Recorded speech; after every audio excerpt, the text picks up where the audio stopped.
حمد و ثنا کے بعد نہایت ہی واجب الاحترام معزز و محتشم حاضرین و سامعین، آج کا مبارک دن مسلسل ایک مہینہ امتحان اپنے مالک و مولا کی بارگاہ عالیہ میں پیش کرنے کے بعد خالق و مالک کی جانب سے خوشنودی اور رضا کے حصول کا دن ہے کہ جب بندہ امتحان دے کر اسے مکمل کرتا ہے تو اس کا حقیقی اور ابدی نتیجہ وہ تو میدان محشر کے ساتھ متعلق ہے، لیکن دنیاوی اعتبار سے بھی اللہ تبارک و تعالی اسے کچھ نہ کچھ اپنی نعمتیں عطا فرماتا ہے جن کا ظہور ہو جاتا ہے۔ رب تبارک و تعالی نے حضور علیہ السلام کے غلاموں کے لیے یوں تو پورا ماہ رمضان مبارک رحمتوں اور برکتوں کا نزول فرمایا، اور رمضان مبارک جن لوگوں نے شریعت مصطفیٰ صلی اللہ علیہ وآلہ وسلم کے مطابق گزارا، حضور علیہ السلام کی محبت و اطاعت میں جن لوگوں نے اپنے شب و روز گزارے، حقیقت میں انہی کے لیے اللہ تبارک و تعالیٰ کی طرف سے مجدہ ہے مغفرت کا، بخشش کا، رب تبارک و تعالیٰ کے احسانات اور انعام و اکرام کا۔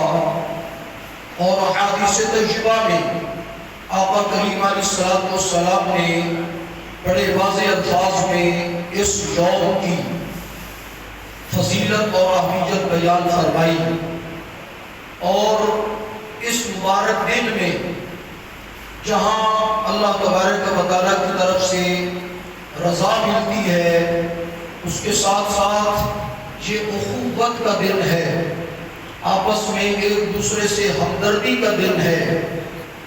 ہمدردی کا یہ مطلب نہیں ہے کہ آپ سال کے بعد محض صدقہ فطر ادا کر لیں اور آپ یہ سمجھیں کہ ہم نے مکمل حقوق ادا کر لیے۔ جس بندے نے سارا سال اپنی کمائی کی اور جیسے بھی ہوا اس نے گزارا کیا، کیا وہ آپ کے 150 روپے اس کو لے کر سارا سال گزارے گا، یا وہ اس کے انتظار میں ہے کہ مجھے 150 روپیہ زیادہ سے زیادہ آپ کر لیں؟ ویسے تو 150 بھی نہیں بنتا، جن حضرات نے بیان کیا 150 پتہ نہیں کیسے بیان کر دیا ہے، شرعی طور پر اس کی مقدار نہیں بنتی۔ زیادہ سے زیادہ اگر 150 بھی دے لیں تو 150 روپیہ وہ کب تک کھا لے گا؟ مقصود یہ 150 یا 2 سیر گندم نہیں ہے، مقصود اس کے دل میں یہ احساس پیدا کرنا ہے کہ یہ تیرا بھائی ہے، یہ مسلمان تیرا دوست ہے، بھائی ہے، اس کے ساتھ تم نے اچھا سلوک کرنا ہے۔ اب حقیقت میں اس کے دل کے اندر اس احساس کا اجاگر کرنا ہے۔ اسی وجہ سے آپ حضرات غور فرمائیں، حدیث پاک کے اندر موجود کہ اگر ایک راستے سے آئیں تو پھر دوسرے راستے سے واپس جائیں۔ بھائی اس میں کون سی نیکی ہے کہ آپ ایک راستے سے آئیں اور دوسرے راستے سے جائیں؟ ہم نے گھر ہی جانا ہے، عیدگاہ کے اندر، مسجد کے اندر ہی جانا ہے۔ اگر ایک راستے سے ہی ہم چلے جائیں تو پھر اس میں خرابی کون سی ہے؟ ایک راستے سے آئے اسی سے واپس چلے جائیں۔ لیکن اگر آپ اس میں غور فرمائیں تو آپ کو باریک راز میں نظر آئے گا۔ حضور علیہ السلام چاہتے ہیں کہ غلاموں کا آپس میں تعلق مضبوط ہو جائے۔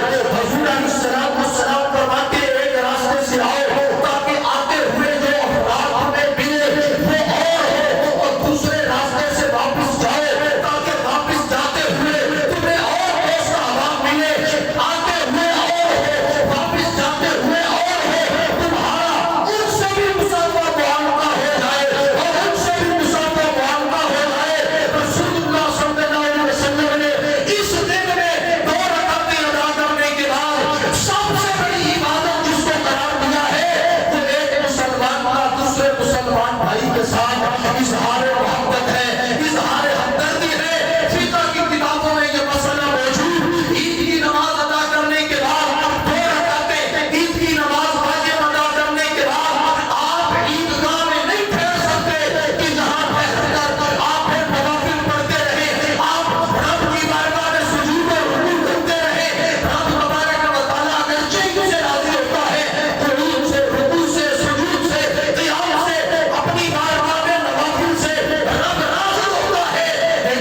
مقدس دن وہ ہے کہ جس میں حضور فرماتے ہیں یہ 2 رکعتیں ادا کرنے کے بعد اب تم گھر چلے جاؤ اور وہاں جا کر اپنے دوست عوام سے ملو، رشتہ داروں کے ساتھ ملو، خطہ پیشانی کے ساتھ، حسن سلوک کے ساتھ ان سے پیش آؤ۔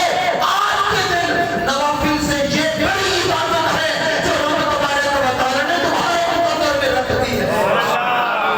سبحان اللہ والحمد للہ۔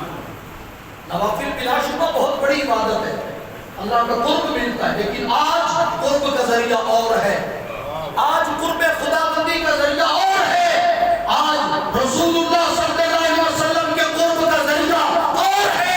وہ ذریعہ کیا ہے کہ ظاہری طور پر آپ نے عبادات، ریاضات، شب و روز، محنتیں، رمضان مبارک سارا کر لی، اب دن ہے آپس میں ایک دوسرے کے ساتھ بھائی چارے کا، اخوت کا، مواسات کا، ہمدردی کا اگر یہ کر لو، حقوق اللہ پہلے پورے ہو چکے ہیں، حقوق العباد اب پورے ہو جائیں گے، رب تعالیٰ تمہیں مغفرت کا پروانہ عطا فرما دے گا۔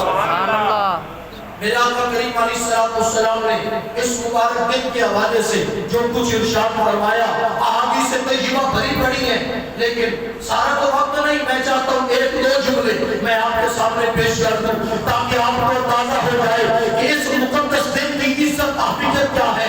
کہتے محبت سے سبحان اللہ۔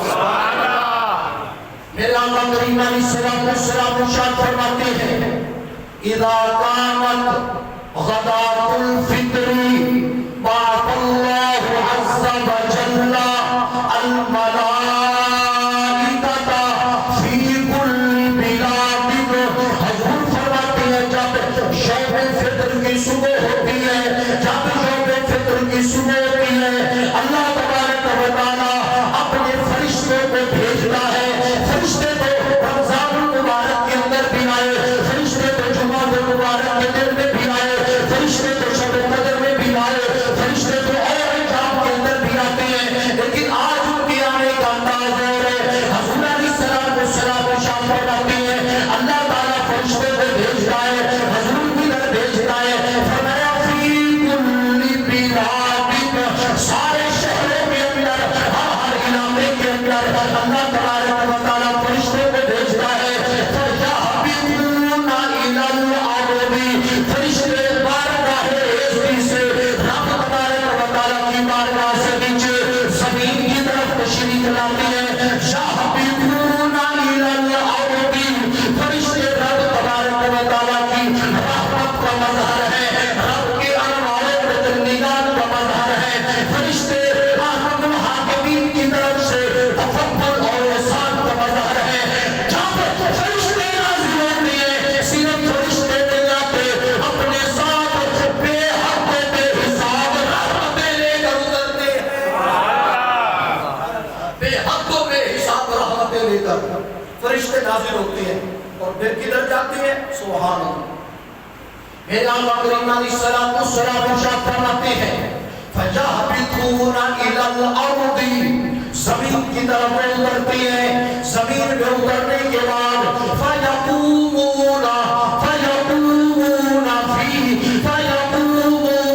عَلَىٰ أَفْوَاهِ السِّكَكِ، ہر گلی کی نکڑ کے اوپر، ہر بازار گلی سڑک کے موڑ کے اوپر، نکڑ کے اوپر فرشتے کھڑے ہو جاتے ہیں، اور کھڑے ہونے کے بعد فرشتے اعلان کرتے ہیں يُنَادُونَ بِصَوْتٍ، فرشتے پکار کر اعلان کرتے ہیں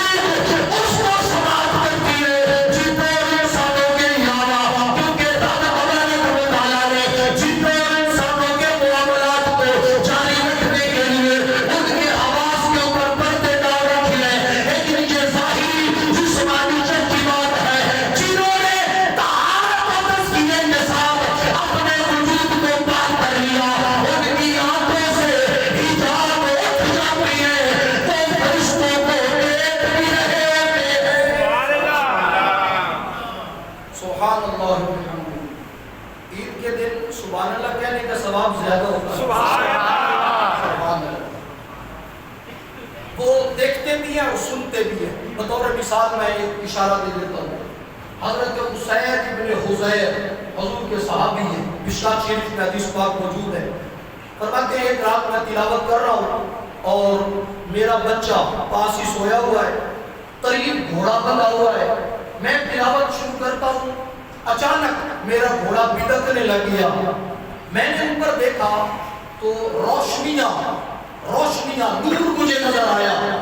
فرماتے کہ میں سمجھ گیا اسی وجہ سے میرا گھوڑا بھٹک رہا ہے. میں نے تلاوت بند کر دی, وہ روشنیاں واپس چلی گئی. فرماتے تھوڑی دیر کے بعد, اب حضور کے صحابی تھے نا, قرآن کے بغیر تو پھر ان کا گزارا نہیں ہوتا تھا جی.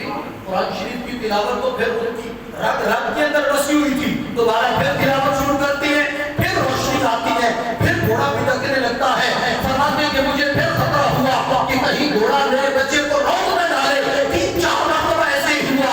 فجر کی اذان ہو گئی, آ گئے حضور کی بارگاہ میں, نماز ادا کرنے کے بعد بیٹھ گئے.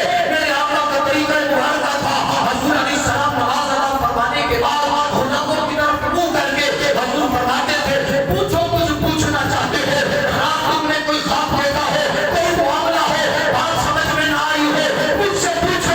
حضرت حسین ابن حضیر کہتے ہیں جب میری باری آئی میں نے حضور کی خدمت میں سارا معاملہ عرض کیا. حضور نے فرمایا اے حسین ابن حضیر, جانتے ہو وہ روشنیاں کیسی تھی؟ حضور آپ ارشاد فرمائے, میرے آقا نے بات فرماتی ہے حسین جب تو قرآن پاک کی تلاوت کر رہا تھا, تیری تلاوت کو سننے کے لیے رب کے فرشتے نازل ہو چکے. سبحان اللہ وبحمدہ. آج ہم تلاوت کریں ہمیں فرشتے نظر نہیں آتے. کیوں؟ ہمارے جسم کی کثافتیں ہیں, ہماری روح کے اندر جو لطافتیں ہیں وہ جسم کی کثافت میں داخل چکی ہے. صحابہ کرام کے پاس تزکیہ ہے جس کی وجہ سے انہیں فرشتے نظر آ جاتے ہیں. گاہے گاہے, مکمل نہیں, یہ نہیں کہ ہر وقت ہے, گاہے گاہے فرشتے نظر آتے ہیں, فرشتوں کے کلام کو سنتے ہیں. حضور علیہ السلام کی صحبت کی برکت ہے. حضور فرماتے ہیں فَيُنَادُونَ بِصَوْتٍ, فرشتے اعلان کرتے ہیں, ایسی آواز ہوتی ہے يَسْمَعُ خَلَقَ اللَّهُ عَزَّ وَجَلَّ, يَسْمَعُ مَنْ خَلَقَ اللَّهُ عَزَّ وَجَلَّ, کہ جس کو رب نے پیدا کیا ہے جن اور انسان کے علاوہ باقی ساری مخلوق اسے سنتی ہے.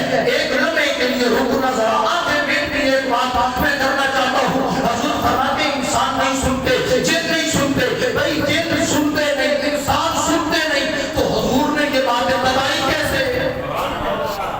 معلوم ہوا تیرے میرے کان اور ہیں, مدینے والے کے کان اور ہیں, جس کو آپ نہیں سن سکتے سرکار اسلام اسے سن لیتے ہیں. حضور فرماتے ہیں فرشتے اعلان کیا کرتے ہیں, فرشتے اعلان کرتے ہیں یا امت محمد صلی اللہ علیہ وسلم اخرجوا الی رب الکریم.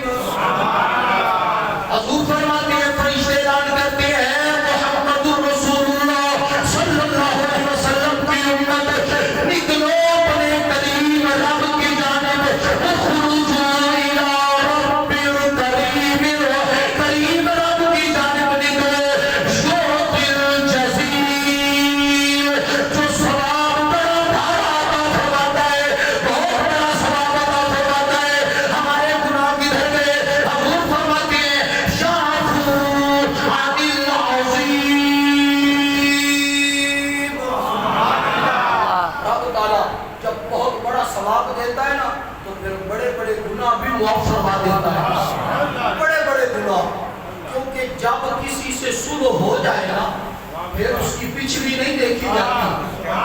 جب کسی سے سلو ہو جائے نا پھر اس کی پچھلی باتیں نہیں دیکھی. اگر پچھلی آپ دوبارہ دہرائیں تو پھر سلو نہیں ہوگی, پھر تو لڑائی اور بڑھ جائے گی. سلو تب بھی ہوتی ہے کہ جب پچھلی ساری چیزوں کو چھوڑ خود واسطہ پچھلی چیزوں کو چھوڑ کر نئے سرے سے رب تبارک و تعالیٰ فرماتا ہے اے میرے محبوب کے غلام, میں نے تیرے پچھلے سارے گناہوں کو معاف کر دیا ہے. آج کے دن میں نے مجھے اپنا بہتر بتا فرمایا ہے, اگر تو اس میں محفوظ رکھ سکے آنے والی زندگی تیری لیکن یہ کب ہوتا ہے کہ جب بندہ اللہ اکبر اپنے رب کو منا لے. اور رب کیسے مانتا ہے؟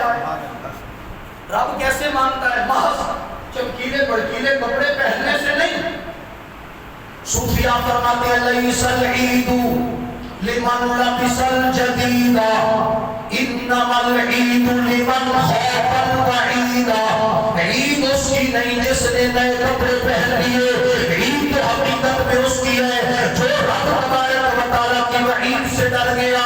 خشیت الہیہ جس کے اندر پیدا ہو گئی. لیس العید لمن تبخر بالعود انما العید لمن طاب ولا یعود. عید اس کی نہیں جس نے عود لگا لیا, جس نے ریحان لگا لیا, خوشبو لگا لی, اعلیٰ قسم کی خوشبو لگا لی. عید حقیقت میں اس بندے کی ہے لمن طاب ولا یعود, جس نے توبہ کر لی ولا یعود, دوبارہ گناہ نہ کیے, اپنے مالک کو بنا لیا. حقیقت میں اس کی عید ہے. اسی لیے حضرت مولا علی شیخ بھارت اللہ فرماتے ہیں ہر وہ دن جو میرا رب کی ناراضگی کے علاوہ گزرے, رب تبارک و تعالیٰ کے احکام کی خلاف ورزی کے علاوہ گزرے, وہ دن تیرے لیے عید کا دن ہے. سبحان اللہ وبحمدہ.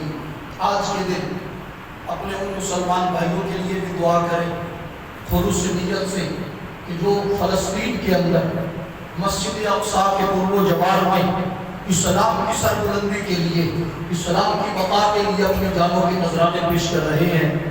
یقیناً مسلمان کہیں بھی رہے ایک جسم کی مانند ہے. اگر انہیں تکلیف ہے تو اس تکلیف کو ہم محسوس کر رہے ہیں. ہم اور کچھ نہیں کر سکتے, کم از کم ان اپنے بھائیوں کے لیے خلوص سے دعا تو کر سکتی ہیں. اور آج کے دن کی جو دعا ہے وہ دعا رب تعالیٰ یقیناً قبول فرماتا ہے. حاکم الحاکمین کی بارگاہ عالیہ میں دعا ہے رب